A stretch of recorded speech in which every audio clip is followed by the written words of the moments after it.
Good morning, everyone, and I'm glad to be here.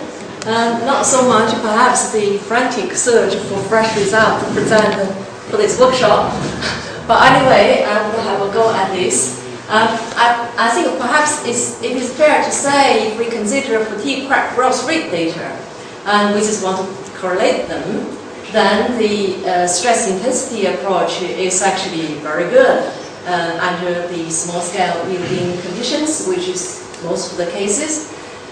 When the similitude does break down sometimes, then you can have the two-parameter approach that we heard quite a few times. And failing that, we still have this even higher order of correlation that we hear about the CJP model. And after that, there's the closure consideration. So I think in terms of the correlation of the fatigue crack growth rate data, we are quite good at it.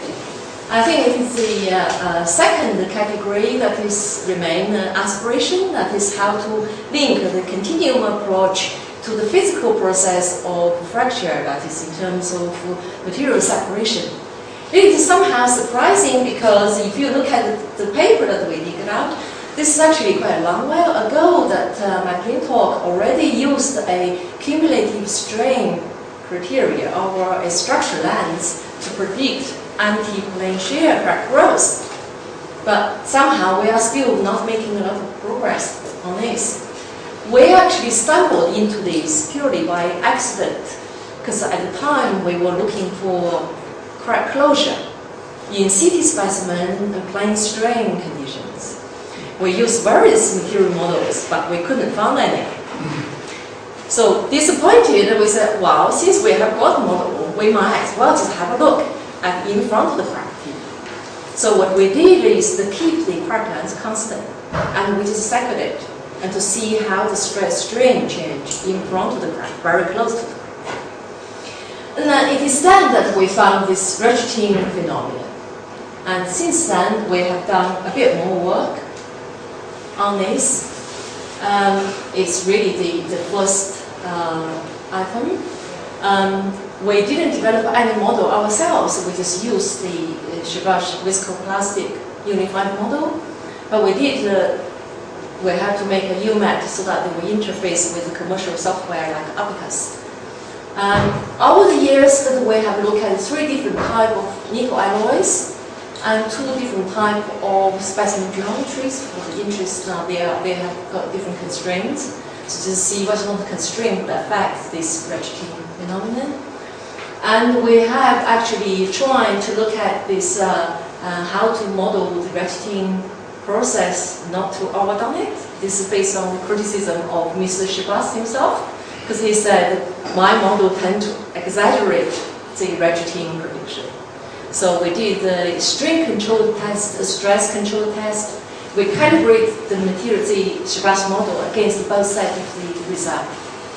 And we also introduced a third kinematic hardening just to limit the development of ratcheting.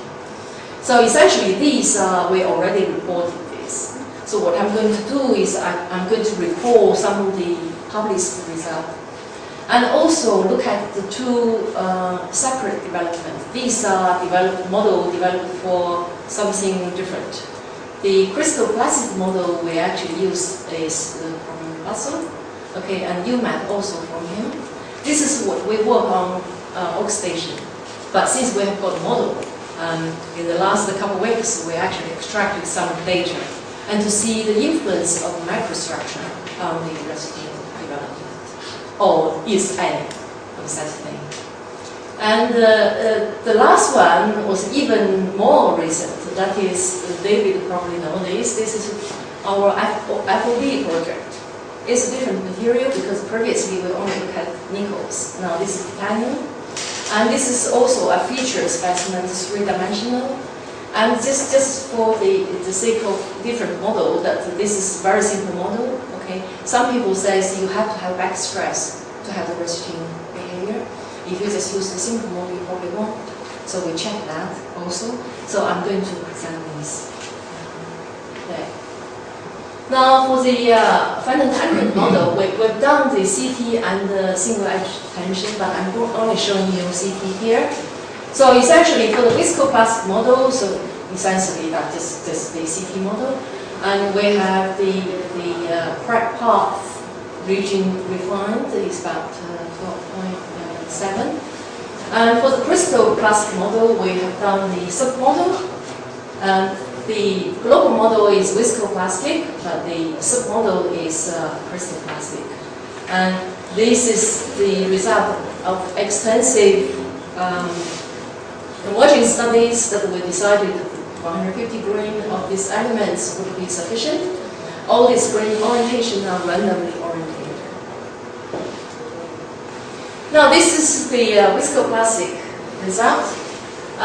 What we did was to look at a stationary crack in the middle of the CT specimen. We look at an integration point in the first element at crack tip. So the first element size is 12.7. That integration point to the crack tip is about 3.8 micron. So what we did was that we just cycled it, in this case about 30 cycles. This would be equivalent to crack growth rate of this order, which is about threshold or near that. What we did is to look at the strain development in the y direction, perpendicular to the crack plane. Okay. And this strain happens also to be the maximum principal strain. Okay. So I'm plotting the stress against strain for those 30 cycles. In this particular case, for a fixed dot P, the stress range. In this case, because the crack is fixed also, so it's constant dot K also. And we see more ratcheting as R ratio increases. If you fix the maximum load, and in this case it's maximum K also, you see the other way around, that is you have higher R ratio than the ratcheting is developed compared to lower R ratio. On this diagram, it's probably too small for you to see at the back. And the bracket indicates the stress ratio at the end of the 30 cycle. So most of them are negative. Okay, so they vary considerably from the applied load ratio. This is a growing crack. Okay, so what we did was that we fixed one observation point here. We let the crack to grow towards this point. So you have the crack growth at A, B, and C, D, etc. Then you plot the stress strain loops. Okay, again, this is the y direction.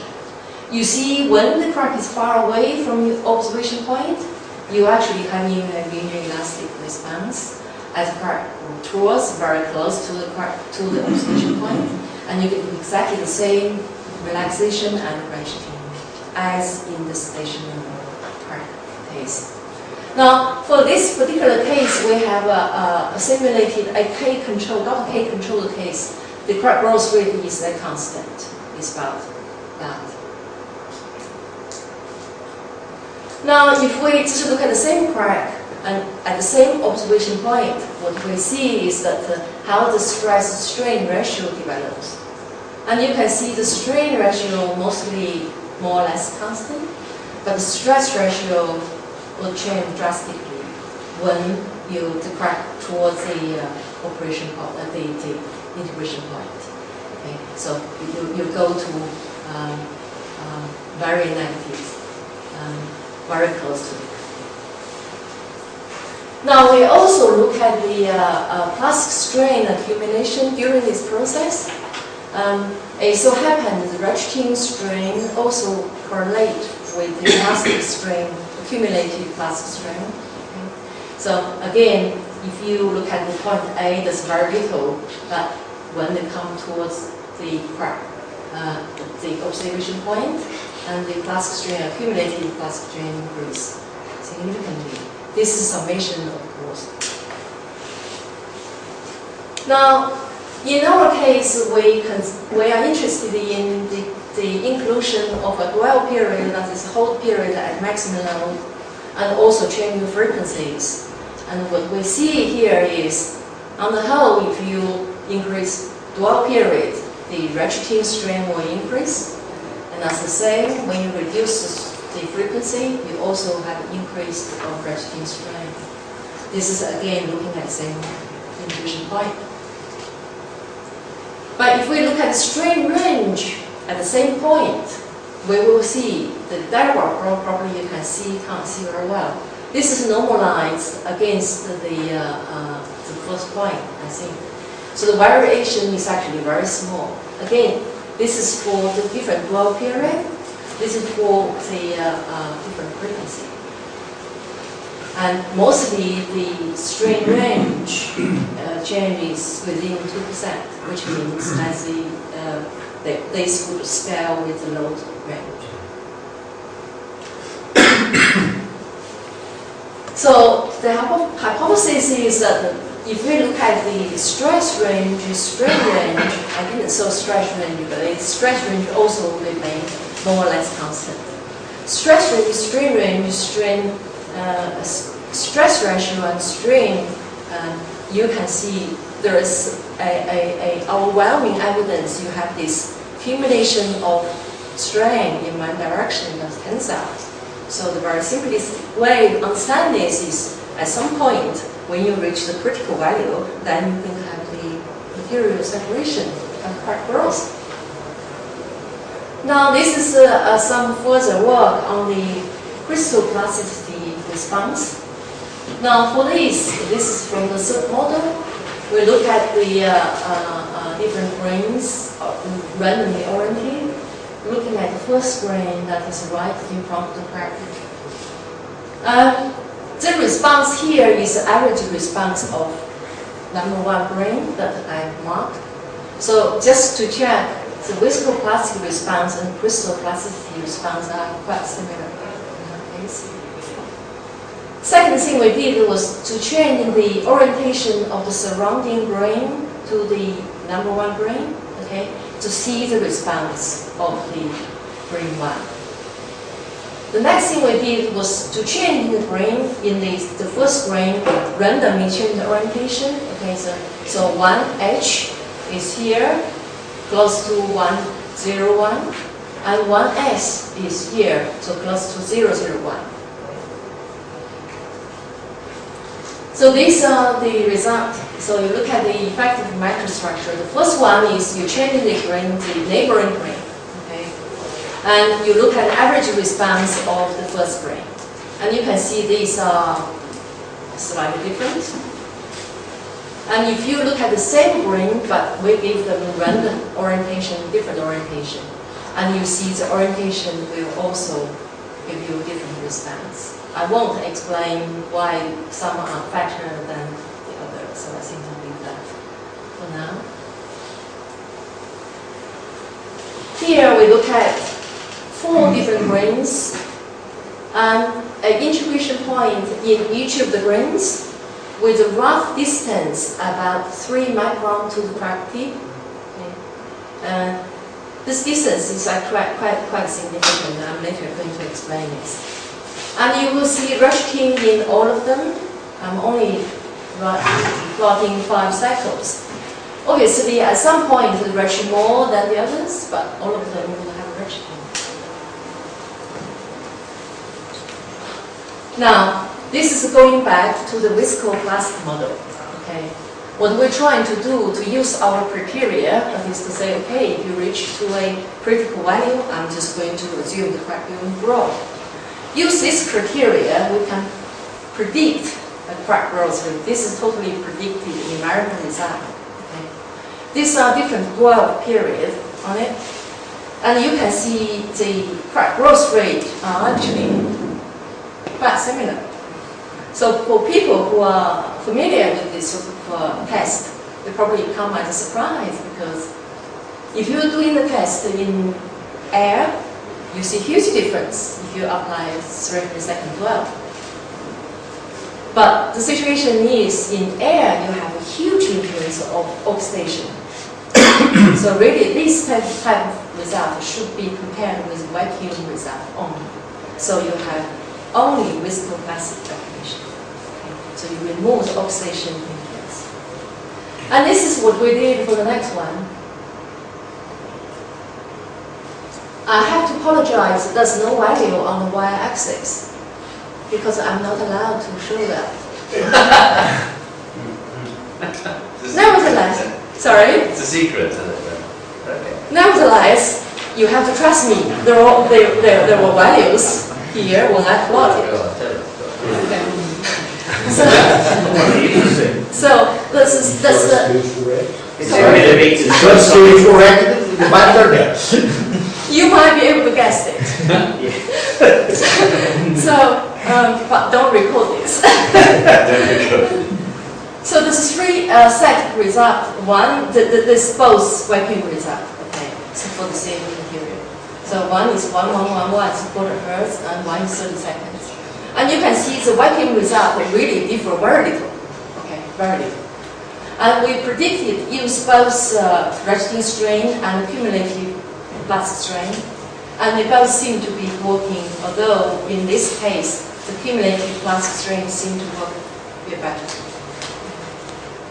So we could just stop here to say we think we're quite happy we've done it.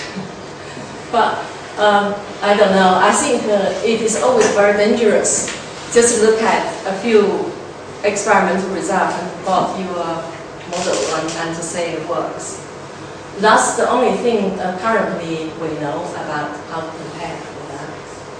But as I said, for the separate development, we have this titanium 64 aerofoil sample, which is 3-dimensional sample. Okay, this is for something else, but for the time being, this is just a 3-dimensional API model. Okay. So all we did is just look at, as previously, we look at an integration point in the first elements in front of the crack tip, and to see how the stress strain behaves. Again, we plot the Y component stress strain. This is the load cycle we applied, and this is the power law relation. And you can see the ratcheting. You will actually be surprised. This is still ratcheting. So it seems to be not because of the material model that we use. Having said that, we have to point out there is something quite important. That is the characteristic length. Okay, is where you look. Now this one is a nickel alloy viscoplastic result. You have to be reasonably close to the crack tip to get this ratcheting development. If it is far out, like this, then you won't. This is for the titanium result. They both ratchet, yeah. But my suspicion is if you look further, you already see this one is less ratchet up. Yeah, you probably see something similar to that. In our particular case, this characteristic length is about 2 grain size for the material that we look at. We hope this is going to be material dependent, but we are not sure whether or not the loading condition affect this or not, because we have not checked it.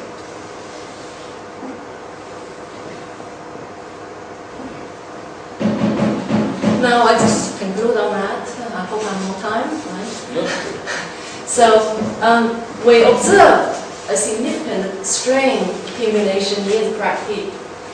This is from simulation only. I need to make a declaration to say we are not responsible for any numerical errors from the commercial software. We have actually looked at the 2 types of materials so far.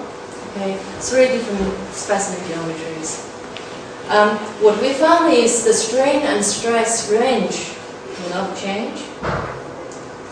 We have negative stress ratio near the crack tip, but the significance of that on the crack driving force, we don't quite know how to interpret that.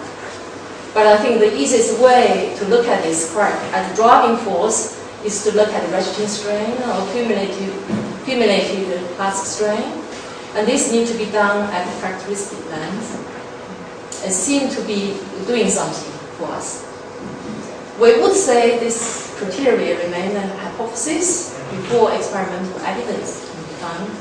We have tried previously on 2 different occasions trying to measure the strain development in front of the crack. But so far we haven't got any result. So I hope for help from the audience to help us to understand this. Some of us got paid.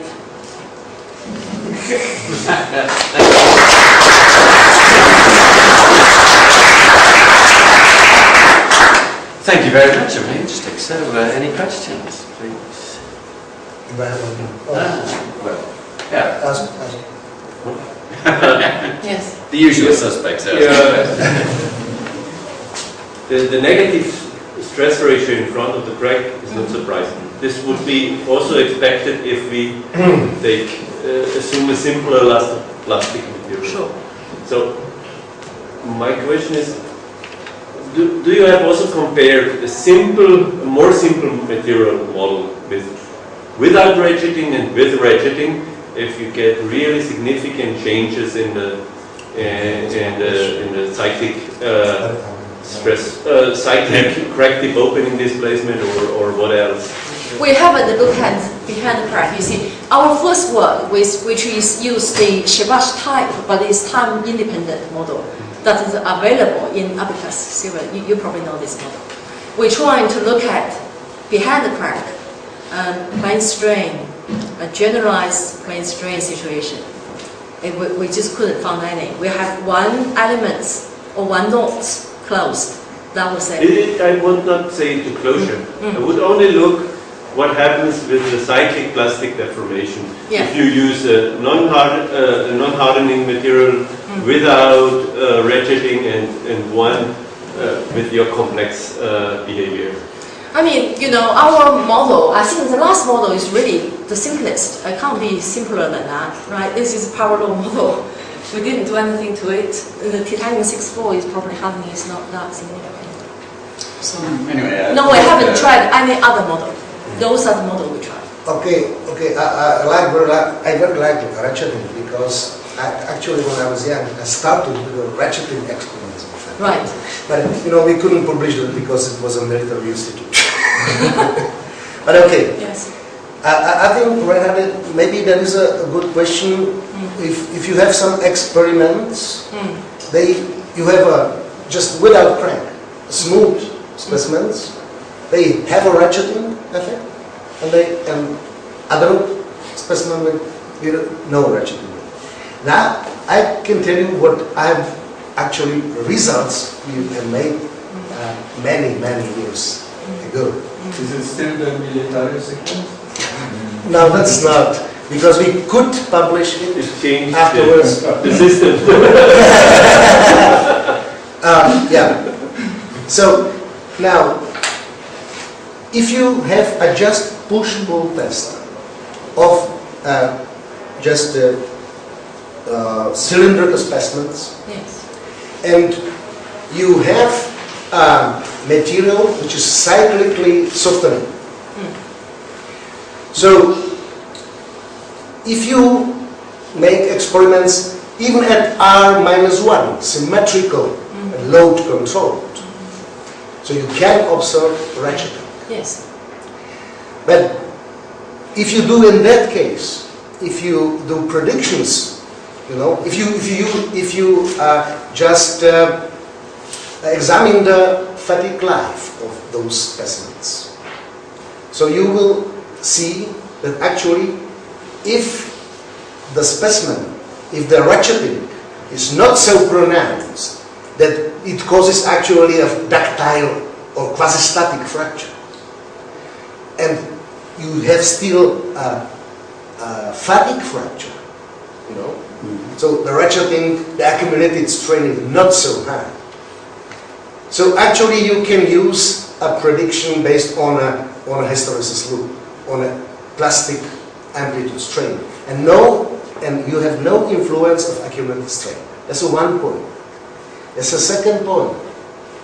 If you go with the cyclic ratios up, so of course if you have a cyclic softening material, you have a pronounced ratcheting, and you can go to the region where you really should take the accumulated plastic strain into account. But these are plastic strain accumulated of say 2-3% if you have a real plastic materials. This is the one. So I don't believe that, and if you have a strain hardening material, cyclically hardening material, so actually you stop your ratcheting even in a push-pull specimens without crank. You stop your ratcheting after a few cycles and you get a saturated behavior. No influence on fatigue life in this case. And there's another point, which is How many points? the ratcheting. This last one. The ratcheting, the behavior is very, extremely dependent on if you start, your experiment with tension and the compression. Because with the first cycle you create a back stress. And if you start your experiment like you do actually, just theoretical experiment, with the tension, so you have a behavior like you showed, it stabilizes. But if you start to compression, you create another kind of back stress, and you get a ratcheting in the negative direction. So Thank you for this presentation on ratcheting. So maybe you would like to make a comment to us. Can I just say, because I forgot to mention that we did do the ratcheting, the stress control test, and we see the ratcheting, uniaxial ratcheting, actually. Yes, our ratcheting strain was related to uniaxial failure strain. Yes, okay, so this is our test was already published, I think, in Engineering Fracture Mechanics. Yes. And So you can see, that's this is I'm only limiting my conclusions based on the material we look at it. I welcome your comments on other materials which I can't really comment because we have not worked on.